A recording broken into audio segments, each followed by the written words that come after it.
네, 안녕하십니까.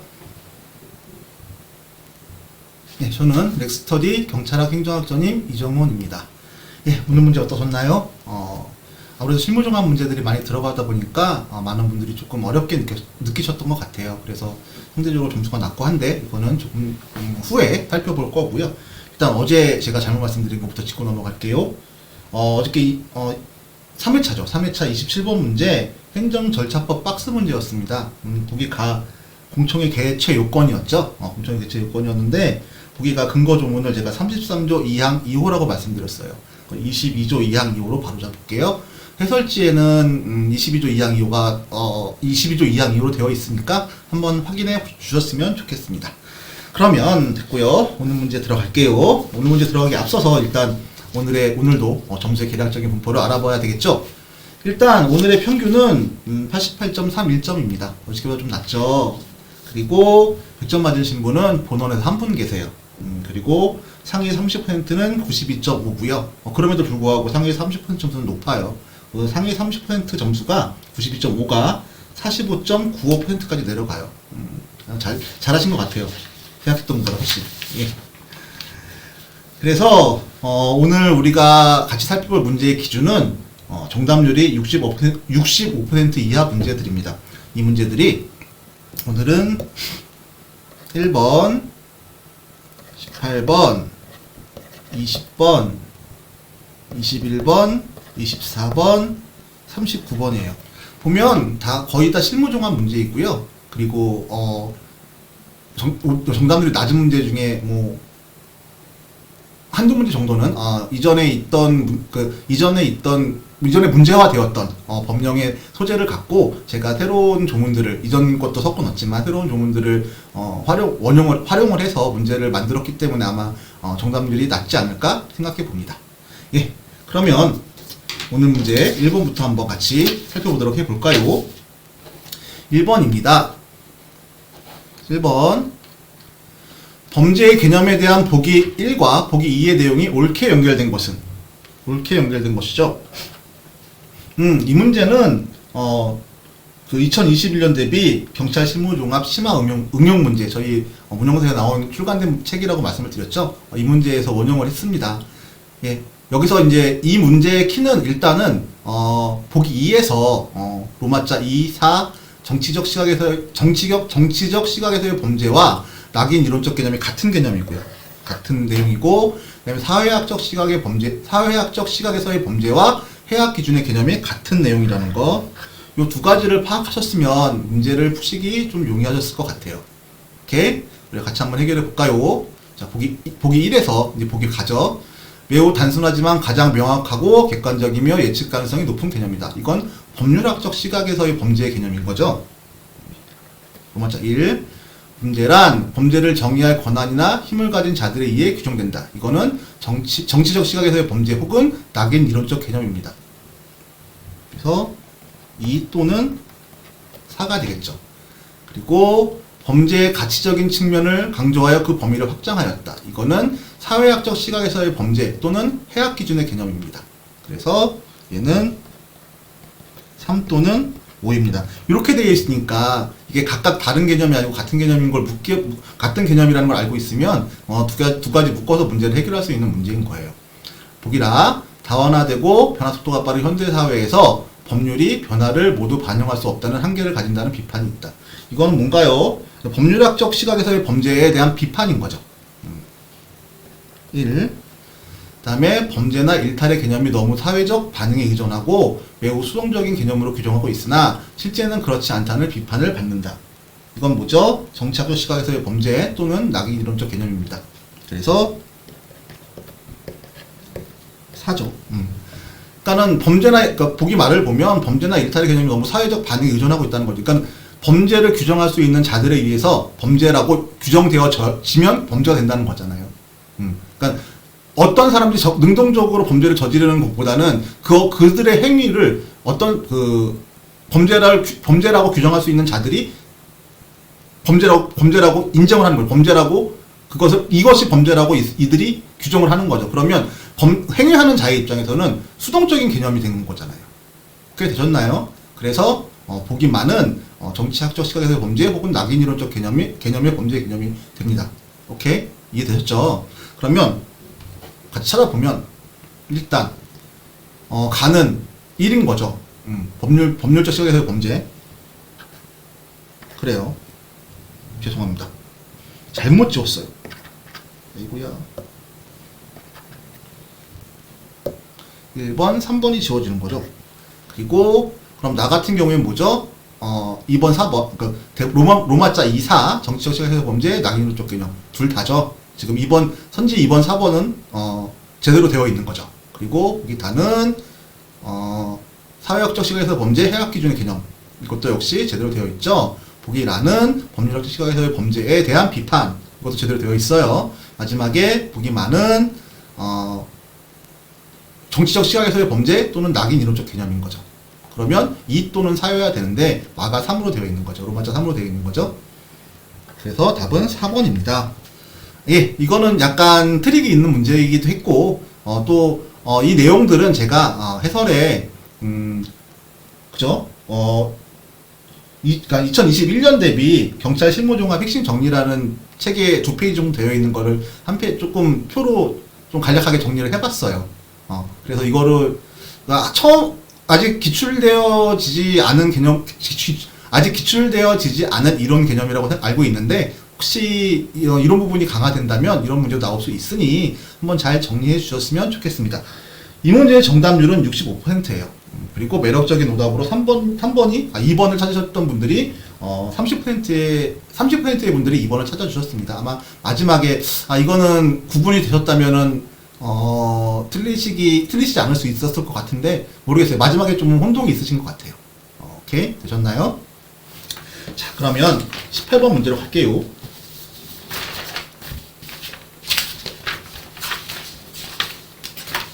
18번 3페이지에 있습니다. 훅 넘어뛰었죠. 18번 다음 중 풍속 영업의 기준에 관한 법률상 풍속 영업에 해당하지 않는 것은입니다. 이 문제는 2021년 승진 대비 경찰 실무종합에서 원형한 문제입니다. 오케이? 됐죠? 그래서 일단 이거는 뭐죠? 풍속 영업에 대한 법률 제2조에 있는 그런 개념들을, 그러니까 2조에 포함되지 않니라고 물어보는 거잖아요. 근데 일단은 1번, 선지 1번은 음악산업진흥에 관한 법률상 노래연습장은 풍속영업 규제에 관한 법률 2조 3호에 해당됩니다. 그리고 2조 3호에 규정되어 있어요. 그리고 선지 2번 식품위생법상 단란점 및 유통주정업은 풍속영업 규제에 관한 법률 2조 5호 그리고 시행령 2조 이런가요? 예, 2조 1호로 알고 있어요. 이거는 법령을 같이 볼까요? 시행령 2조 1호입니다. 예. 시행령 2조 1호에 규정되어 있는 풍속영업에 해당합니다. 그리고 선지 4번 게임산업진흥에 관한 법률상 게임 제공업 및 복합 유통 게임 제공업 얘는 법률 제2조 1호 규정 내용이에요. 오케이? 이해되셨나요? 그러면 사행행위 규제 및 사행행위 규제 및 처벌 특례법상 사행행위 영업은 어디에 들어가 있죠? 이건 청소년 보호법 2조 5호 감옥 2예요. 감옥은 뭐예요? 청소년 출입 고용 금지업소예요. 아마 그래서 많이 보던 거라서 이것도 풍속영업에 해당할 거라고 생각하신 것 같아요. 오케이? 답은 그래서 3번이고요. 해당하지 않는 것은이니까 3번이고 65%의 분들이 답을 잘 찾아주셨고요. 매력적인 오답은 4번입니다. 아마도 아까 말씀드렸듯이 청소년 보호법이랑 풍속영업 규제에 관한 법률이랑 약간 혼동이 있으셨던 것 같아요. 30%의 분들이 4번을 찾아주셨어요. 오케이? 되셨나요? 그 다음에 20번입니다.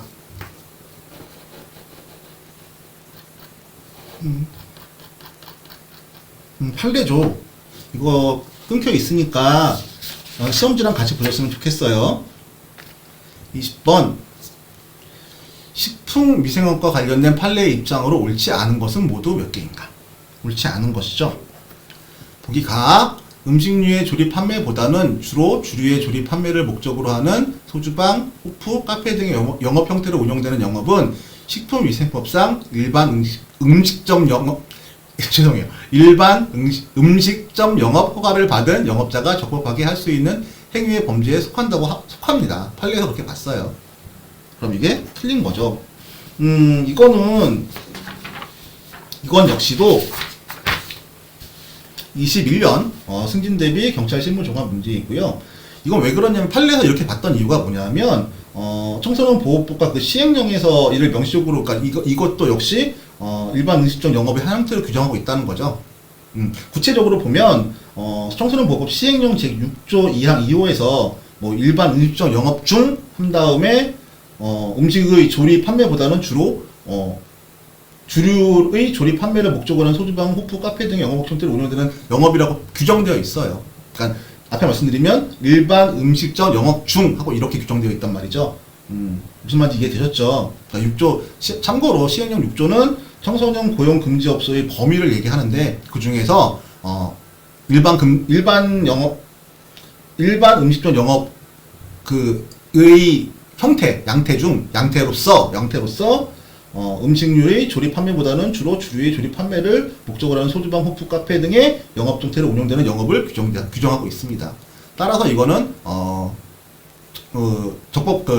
일반 음식점 영업 허가를 받은 영업자가 적법하게 할 수 있는 행위의 범죄에 속한다고 할 수 있다고 판례는 판단하고 있습니다. 오케이? 되셨죠? 좋아요. 자, 보기 나갈게요. 유흥적객원이란 적어도 하나의 직업으로 특정 업소에서 손님과 함께 술을 마시거나 노래 또는 춤으로 손님의 유흥을 도두어 주고 주인으로부터 보수를 받거나 손님으로부터 팁을 받는 분야자를 가리킨대요. 판례에서 이렇게 봐요. 그러니까 일단은 유흥적객원이라는 죄송해요. 유흥적객원이라는 그들을 어떻게 보는지 그냥 그들의 정의라고 할 수 있죠. 이렇게 이걸 기준으로 해서 나머지를 판단해 주셔야 되는 거죠. 오케이? 되셨나요? 맞아요. 그다음에 그럼 이 기준으로 했을 때 앞에 보기 다에 제시되어 있는 사람이 유흥적객원에 포함되는지를 판단하면 되는 거잖아요. 오케이? 보기 다 음식을 나르기 위하여 고용된 종업원이 손님의 거듭되는 요구에 못 이겨 할 수 없이 해요. 돈을 받거나 팁을 받는 게 아니라 손님과 합석하여 술을 마시게 된 경우 유흥적객원에 포함되지 아니하죠. 앞에 나를 기준으로 해서 다를 판단하시란 말이죠. 오케이? 물론 판례를 정확하게 알고 있는 것도 중요하지만 혹시 판례가 정확히 떠오르지 않으면 나가 유흥적객원의 개념 정의라고 알고 계시다면 그걸 기준으로 해서 나머지 보기들을 판단하시는 것도 하나의 방법일 수 있어요. 오케이? 맞아요. 단순히 놀러 오거나 손님으로 왔다가 다른 남자 손님과 합석하여 술을 마신 부녀자는 유흥 종사자에 포함되지 아니하죠. 그쵸? 오케이. 자, 시중한 바텐더로 일하면서 일시적으로 손님들이 권하는 술을 받아 마신 경우라도 특별한 사정이 없는 한 이를 유흥적객원으로 볼 수 있다. 이건 아니죠. 앞에 말씀드렸죠. 유흥적객원은 뭐예요? 함께 술을 마시고 노래하고 춤추고 유흥을 도두어서 주인으로부터 보수를 받거나 손님으로부터 팁을 받는 부녀자를 말한다고 하잖아요. 오케이? 되셨죠? 그 다음에 바로 가겠습니다. 시험지 같이 붙였으면 좋겠어요. 죄송해요. 편집이 좀 보시기 불편하게 해드려서 죄송합니다. 예. 여기 봐. 특정 다방에 대기하는 이른바 티켓거리 노래 연습장에서 티켓 영업을 나가 시간당 정해진 보수를 받고 그 손님과 함께 춤을 추고 노래를 불러 유흥을 도두게 한 경우 이건 뭐죠? 유흥적객원이 되는 거죠. 손님이 직접 전화로 티켓거를 부르고 이게 걸어가 빠진 것 같아요. 근데 이게 제가 원문은 컨트롤 C 컨트롤 복붙한 거라서 예, 일단은 티켓거를 부르고 그 티켓비를 손님이 직접 지급하였다고 한다면 이건 팁이잖아요. 비록 업소 주인이 이러한 사정을 알고서 이를 용인하였다고 하더라도 유흥종사를 둔 경우에 해당할 수 있어요. 오케이? 그래서 얘는 옳지 않은 것이니까 옳지 않은 것은 3개죠. 가, 마, 바입니다. 50%의 분들이 이 정답 잘 골라주셨고요. 매력적인 오답은 2개였는데 뭐 하나가 더 맞다고 생각하신 거죠. 제 생각에는 아마도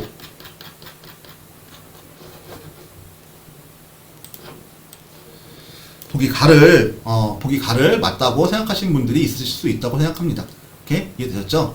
그래서 아마 매력적인 오답으로 2번을 골라주신 것 같은데, 다시 말씀드리면 판례는 청소년 보호법 및 시행령 규정을 기반으로 하여 그 음식류의 조립 판매보다는 주로 주류의 조립 판매를 목적으로 하는 소주방, 호프, 카페 등의 영업 형태로 운영되는 영업을 식품위생법상의 일반 음식점 영업허가를 받은 자가 적합하게 영업할 수 있는 영업의 양태로 봅니다.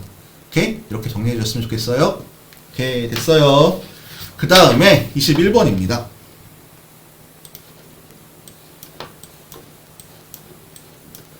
21번. 성매매, 알선 등 행위의 처벌에 관한 법률상 성매매, 알선 등 행위에 해당하는 것은 모두 몇 개인가죠? 그러니까는 이거는 성매매, 알선 등 행위의 처벌에 관한 법률 제2조 1호, 제2조 제1항, 제2호에 규정되어진 성매매, 알선 등 행위를 찾아달라는 얘기예요. 이거는 그 2조가 아마 2조 1항 1호, 2호, 3호로 구분해 달라는 문제였습니다. 이 문제는 역시 이 문제는 18년 경위 승진 문제였는데 여기서 이제 제가 막까지 썼는데 밖까지 맞는 거죠. 그랬던 문제예요. 이거는 18년 경위 승진 변형 문제입니다. 그래서 보면 일단은 보기 가 성교행위랑 보기 라 구강 학문 등 신체의 일부 또는 도구를 이용한 유사 성교행위, 이거는 성매매, 알선 등 행위 처벌 등에 관한 법률 제2조 1항 1호인 성매매에 해당합니다. 오케이? 성매매예요. 오케이? 되셨죠?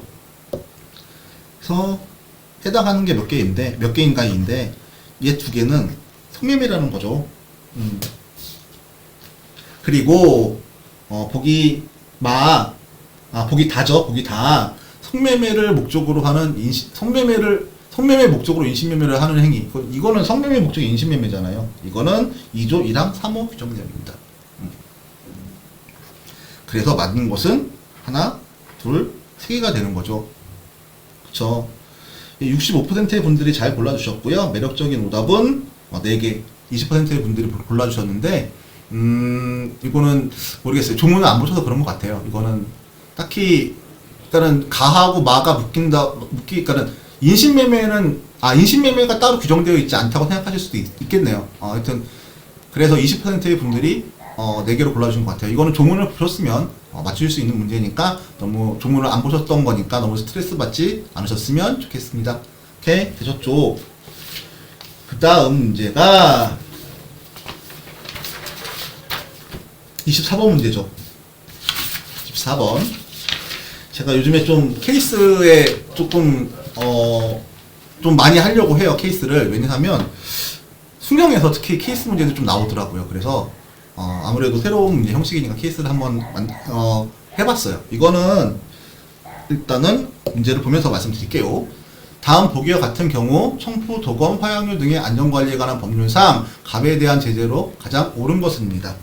옳은 것은 이 문제는 2021년 승진 대비 경찰 실무조건과 변형 문제예요. 그러니까 이 박스 안에 들어있는 보기가 원래 발문에 있던 거였어요. 무슨 말인지 이해되셨죠? 앞에 이제 다음 보기와 같은 경우 이게 이 부분이 이 전체가 된 거죠. 갑은 총포, 화약류, 생명 신체에 위해를 끼칠 수 있는 폭발력을 가진 물건을 그러니까 총포 화학류를 제조할 수 있는 방법이나 설계도 등의 정보를 인터넷에 게시 유포하였다. 이거는 5호 위반인가요? 이것도 조문 안 보셨으면 모를 수 있겠죠. 예. 총포, 도검, 화약류 등의 안전관리에 관한 법률 제8조의 2 인터넷 등을 통한 총포, 도검, 화약류 제조 방법 등의 게시 유포 금지 규정에 위반되는 거예요. 이쁘게 적을게요. 이쁘게가 아니라 이렇게 간략하게 적는 게 습관이 되면 그러실 일 없겠지만 시험장 가서 주관식 답안지 이렇게 적으면 안 되는 건 아시죠? 네. 제 8조의 2입니다. 8조의 규정이고요. 이 규정을 위반한 행위를 한 거예요, 갑이. 그랬을 때 벌칙은 그 법률 72조 1의 2호에 따라서 3년 이하의 징역 또는 700만 원 이하의 벌금에 처해집니다. 이렇게 이거는 못 보시면은 못 맞추시는 문제이겠죠. 답은 4번인데, 역시 55%의 분들이 정답을 4번으로 골라주셨고요. 매력적인 오답은 3번이었어요.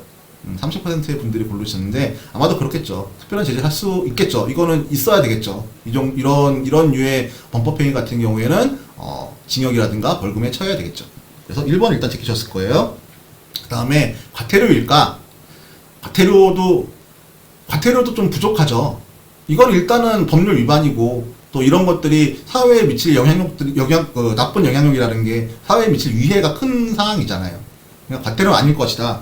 이러고 제끼셨겠죠. 그리고 혹시 조문을 보셨다면 촌포도검 화양류 등의 안전관리에 관한 법률에 과태료는 300만 원이니까 500만 원은 없다 라고 생각하시는 분들도 있으셨을 수 있다고 생각해요. 여튼 과태료 아닐 것이다. 그래서 두 가지를 고민하신 것 같은데, 일단 2년 이하의 징역 또는 500만 원 이하의 벌금은 법 73조에 돼 있어요. 그러니까 처음에 좀 중한형을 얘기하고 그 다음에 조금 상대적으로 약한 형을 72조의 중한형은 3년 이하의 징역 또는 700만 원 이하의 벌금을 규정되어 있고 각 목에 규정되어 있고, 그 다음에 2년 이하의 징역 또는 500만 원 이하의 벌금은 73조에 규정되어 있는데, 모르겠어요. 이거는 이제 여기까지 찾아오신 건 잘하신 것 같아요. 여기까지 찾아오셔서 둘 중에 하나를 고르시는, 못 보셨을 경우에 모르시는 문제 같은 게 그렇게 고르시는 게 맞다고 생각을 하고요.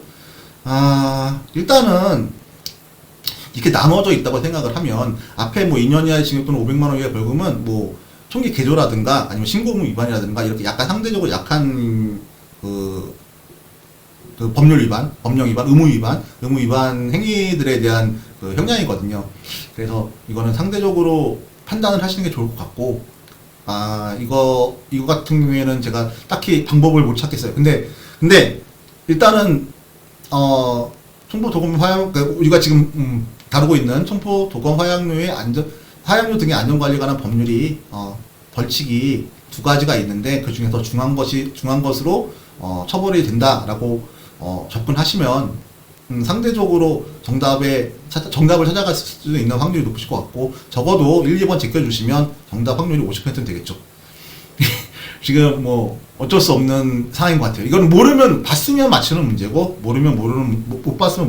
못 봤으면은 못 맞추는 문제인데, 이런 거에 스트레스 받지 마세요. 어차피 이런 문제가 여러분의 당락에 영향을 주지는 않습니다. 하지만 실무종합에 나와 있던 문제였고 또 케이스로 만들기 괜찮은 문제여서 제가 문제를 원용한 거니까 그렇게 아시고 이해해 주셨으면 좋겠습니다. 수용해 주셨으면 좋겠습니다.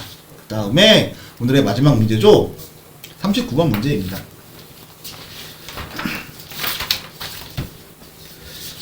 39번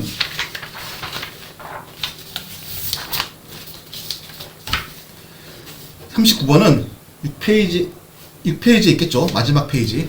계속 6페이지까지 문제가 나와요. 자, 우리 한번 마지막 문제 잘 풀어볼게요. 소년법에 관한 다음 설명 중 옳지 않은 것은 모두 몇 개인가? 옳지 않은 것이고요. 이 문제는 18년 경찰간부 변형 문제예요. 18년 경찰간부에서 이제 생뚱맞게 소년법 문제가 나왔죠. 소년법 문제가 나왔는데 거기에 있는 보기들 중에서 한두 개 정도 살리고 나머지는 제가 새로운 조문들, 그러니까는 소년법에 있는 새로운 조문들을 가지고 보기를 구성을 했습니다. 그래서 처음 보는 보기들이 있기 때문에 아마 정확하게 답을 맞추기 어려우실 수도 있습니다. 근데 일단 요 정도 법령 법 규정들은 조금 알고 들어가시는 게 혹시 나오기가 쉽지 않겠지만 소년법이 나오면 도움이 되실 거라고 생각이 들어서 이렇게 문제를 구성해 봤어요. 오케이, 보기 갑니다. 이 법은 반사회성이 있는 소년의 환경 조정과 품행 교정을 위한 보호 처분 등에 필요한 조치를 하고 형사처분에 관한 특별 조치를 함으로써 소년이 건전하게 성장하도록 돕는 것을 목적으로 합니다. 이거는 소년법 1조 목적에 관한 목적 규정이죠. 맞고요. 그 다음에 보기나 이 법에서 소년이란 18세 미만의 죄를 말하며 보호자란 법률상 감호교육을 할 의무가 있는 자 또는 현재 감호하는 자를 말한다. 여기서 틀린 부분은 19세예요. 오케이, 되셨나요? 그 다음에 보기 다 형벌 법령에 지적되는 행위를 한 10세 이상 14세 미만인 소년은 소년부의 보호특권으로 심리한다. 얘는 법률 4조 1항 2호 규정 내용입니다. 그리고 보기 나는 법률 2조 규정 내용이에요. 소년부는 조사 또는 심리를 할 때 정신의학과 의사, 심리학자, 사회사업가, 교육자나 그 밖의 전문가의 진단, 소년분류심사원의 분류심사 결과와 의견, 보호관찰소의 조사 결과와 의견 등을 고려할 수 있다. 고려해야 돼요. 기속입니다. 가 해야 한답니다. 하여야 한다.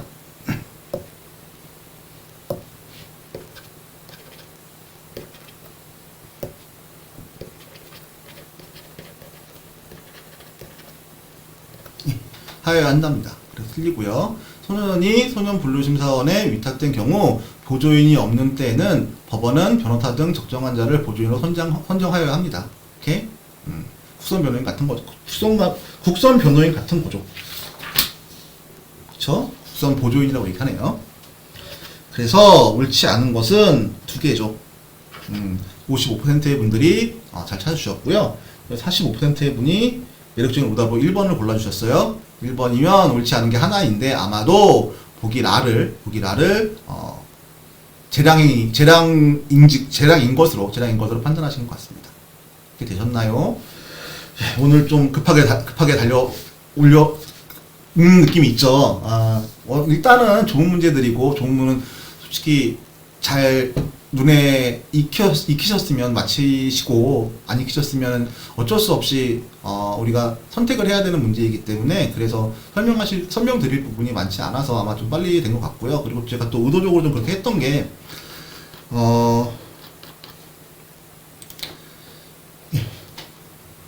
왜냐하면 오늘 항상 제가 루틴으로 재개정 법령들을 보잖아요. 재개정 법령 아침에 오자마자 이거 확인하는데 오늘 스토킹 범죄 처벌 등에 관한 법률이 국가법령정보센터에 떴어요. 근데 이게 물론 피해자 스토킹 범죄를 당하시는 피해자분들한테는 조금 죄송스럽지만 우리한테는 좀 다행이라고 할 수 있는 게 시행일이 2021년 10월 21일이에요. 그래서 일단은 저희가 시험이 10월 16일 잡혀있기 때문에 우리의 출제 범위에는 들어가지 않는 것이 원칙이긴 해요. 그래서 딱히 뭐 살펴볼 건 아니지만 그럼에도 불구하고 가끔 아주 옛날에 그런 문제 나왔죠. 앞으로 시행될 2021년 10월 21일 시행될 이런 식으로 해서 문제가 나온 적이 있어요. 그리고 경범죄처벌법 제3조 1항 1호 4호죠. 제4호 지속적 괴롭힘이 우리가 스토킹 범죄에 대해서 그냥 경범죄에서밖에 처벌할 수 없었잖아요. 그래서 10만원 이하 벌금, 구류 또는 과료의 형으로 처벌을 했는데 이게 이제 좀 구체화된 거죠. 그래서 혹시 모르니까 다른 것보다 여기 보시면 주요 내용이 있어요. 주요 내용만 간단하게 살펴보고 넘어갔으면 좋겠습니다. 이거는 아까 말씀드렸듯이 국가법령정보센터에 지금 떠 있으니까 한번 보시고 조문 다 참고하시는 것보다는 주요 내용만 한번 보시고 들어가시는 게 우리 보수적으로 우리는 보수적으로 공부하니까 만사 불여튼튼이라는 생각에서 한번 보시는 게 좋을 것 같고요. 일단 주요 내용만 한번 볼게요. 일단은 스토킹 범죄 처벌 등에 관한 법률 제2조 1호 및 2호의 내용이에요. 1호는 스토킹 행위가 뭔지를 규정을 해놨는데 일단 이전과 상이한 게 이전에는 상대방의 명시적 의사에 반하는 거잖아요. 그렇게 지속적인 괴롭힘을 해야 되는 건데 지금은 상대방의 의사에 반하여 정당한 이유 없이 이러한 행위들을 해서 불안감 또는 공포심을 일으키는 것을 스토킹 행위라고 정의를 합니다. 오케이? 이해되셨나요? 그리고 이러한 지속적 반복적으로 스토킹 행위를 하는 것을 스토킹 범죄로 정의합니다. 되셨죠? 오케이. 그리고 나를 볼까요? 사법경찰관리는 진행 중인 스토킹 행위에 대하여 신고를 받은 즉시 현장에 나가 스토킹 행위를 제지하고 향후 스토킹 행위 중지를 통보하며 잠정 조치 요청 등의 절차 등을 피해자에게 안내하는 조치를 하도록 합니다. 그러니까 기속행위입니다. 하도록 하여야 해요. 기속행위예요. 신고를 받으면 이거는 스토킹 행위 등에 대한 응급조치라는 제목인데 다시 말씀드리지만 사법경찰관리, 그러니까 순경분들도 마찬가지인 거죠. 나가셔서 신고를 받으시면 나가셔서 이러이러한 일들을 하셔야 됩니다. 오케이? 이러이러한 응급조치들을 하셔야 됩니다. 되셨죠? 다 갈게요. 여기는 뭐가 다른가요? 사법경찰관이죠. 사법경찰관이 스토킹 행위가 발생할 우려가 있고 그 예방을 위하여 긴급을 요하는 경우 직권 또는 스토킹 행위의 상대방이나 그 법정 대리인 등 요청에 따라서 스토킹 행위의 상대방이나 그 주거 등으로부터 100m 이내 접근 금지, 이렇게, 그리고 상대방에 대한 전기통신 등을 이용한 접근 금지 조치를 할 수 있도록 일단은 이것은 재량 행위죠. 그쵸? 스토킹 행위가 요건은 발생할 우려가 있고 그 예방을 위하여 긴급을 요하는 경우 직권 또는 스토킹 행위 상대방이나 그 법정 대리인 등의 요청에 따라, 이렇게, 이거는 긴급 응급 조치라고 하고요. 재량 행위입니다. 자, 다음 주체가 다 달라요. 사법경찰 그 스토킹 행위 신고 등에 대한 응급 조치는 사법경찰 관리고, 그 다음에 긴급 응급 조치는 사법경찰 관이고, 그 다음에 잠정 조치를 청구할 수 있는 건 검사란 말이죠. 이렇게 주체를 바꿔서 문제를 낼 수 있을 것 같아요. 자, 검사는 직권 또는 사법경찰 관의 신청이에요. 사법경찰 관의 신청에 의하여 법원에 잠정 조치를 청구할 수 있도록 합니다. 청구할 수 있습니다. 그리고 법원은 스토킹 문제 원활한 조사 심리 또는 피해자 보호를 위하여 필요하다고 인정하는 경우에는 피해자나 그 주거 등으로부터 100m 이내의 접근 금지, 피해자에 대한 전기통신을 통한 접근 금지, 유치장 또는 구치소의 유치까지 하는 잠정 조치 결정을 할 수 있습니다. 법원은. 오케이, 되셨죠? 자, 검찰총장은 각 지방 검찰청 검사에게 스토킹 범죄 전담 검사를 지정하도록 합니다. 이것도 기속행위고요. 경찰 관서의장은 스토킹 범죄 전담 사법경찰관을 지정합니다. 오케이, 이것도 기속행위입니다. 여기서 경찰 관서의장은 누구를 말할까요? 국가수사본부장님, 그 다음에 시도경찰청장님, 그리고 경찰서장님을 말합니다. 무슨 말인지 알겠죠? 여기 경찰청장 들어가지 않습니다. 경찰 관서의장은. 됐죠? 그리고 특별한 사정이 없으면 이들에 의해서 피해자를 조사하도록 하는 거예요. 우리 가끔 그런 거 나오죠. 피의자를 조사한다. 피해자를 조사하도록 하는 겁니다. 그리고 제일 중요한 게 다 같은데 스토킹 문제를 저지른 사람은 3년 이하의 징역, 3천만 원 이하의 벌금이고요. 흉기 또는 그 밖의 위험한 물건을 휴대하거나 이용하여 스토킹 범죄를 저지른 사람은 5년 이하의 징역 또는 5천만 원 이하의 벌금입니다. 이게 다시 말씀드리지만 우리 범위에는 들어가지 않은 게 맞아요. 왜냐하면은 어차피 이게 10월 21일 시행이고 우리 시험일은 10월 16일이기 때문에 우리는 실효적 법령을 기준으로 해서 문제를 출제하게 되어 있습니다. 하지만 좀 전에 말씀드렸듯이 이게 문제에서 2021년 10월 21일 시행될 스토킹 범죄 처벌 등의 법률에 대한 내용으로 옳은 것은 옳지 않은 것 이런 식으로 문제가 나올 수는 있어요. 나온 적도 있고 우리보다는 승진에서는 가끔 이렇게 나오죠. 오케이? 이해되셨나요? 그래서 모든 조문을 다 살펴보는 것보다는 주요 내용만이라도 한번 검토해 보시고 들어가시면 혹시 문제가 나온다면 기분 좋게 맞추실 수 있을 거라고 생각이 듭니다. 이렇게 되셨죠? 예, 오늘 사회 문제 푸시고 이렇게 강의 들으시느라 고생 많으셨고요. 내일은 수요일이니까 하루 쉬시고요. 내일 모레 목요일날 5회 문제로 여러분 찾아뵙도록 하겠습니다. 지금까지 렉스스터디 경찰학 행정학 전임 이정훈이었습니다. 감사합니다.